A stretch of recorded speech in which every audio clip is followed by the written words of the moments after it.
అడ్డుపుక్కు పరిపాలన సాగుతుంది. ఎక్కడ కేసులు గానీ ఎవరిని పడతారు కక్ష సాధింపు చర్యలు తీసుకుంటున్నారని అది కక్ష సాధింపు అని ఎలా అనుకోవాలి? ఎవరైతే అనేక చర్యలను పాల్పడతారో అనేక చర్యలు పాల్పడిన వాళ్ళకి మరి చట్టాలు ఎందుకని మనం పెట్టుకుంది, పోలీసు వ్యవస్థను ఎందుకని మనం పెట్టుకుంది? సాక్షాత్ మాజీ ముఖ్యమంత్రి ఎలా మాట్లాడుతున్నారంటే మళ్ళీ మేము వస్తే మీ అంతు చూస్తాం. మాజీ ముఖ్యమంత్రి అయింది అంటే నువ్వు పరిపాలన చేస్తావా లేదా బెదిరిస్తావా? అంటే నువ్వేంటి? నువ్వు మాజీ ముఖ్యమంత్రివా లేదా రౌడీవా?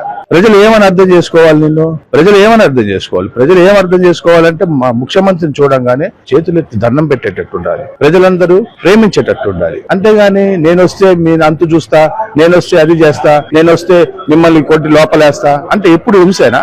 అటువంటి ముఖ్యమంత్రిని ఎవరు ఎన్నుకోరండి. అది చూపించారు కదా, బుద్ధి చూపించారు కదా. తప్పు చేసిన వారిని అరెస్ట్ చేయడం, తప్పు చేసిన వాళ్ళు అరెస్ట్ చేయాలండి. ఇంకెందుకండి? మరి వాళ్ళు ఎవరు? అసలు తప్పు చేస్తున్న వాళ్ళు ఎవరు? వాళ్ళు మాజీ ప్రజా నాయకులే కదా. ప్రజా నాయకులు అంటే ఎలా ఉండాలండి? ప్రజలకు మేలు చేయాలి. అంటే ప్రజలకు మేలు చేయకుండా ప్రజలకు కీడు చేస్తూ చట్టానికి ఎవరు అతీతులు కారండి. తప్పు చేస్తే తప్పకుండా చట్టం శిక్షిస్తుంది, తన పని తను చేసుకుంటూ పోతుంది.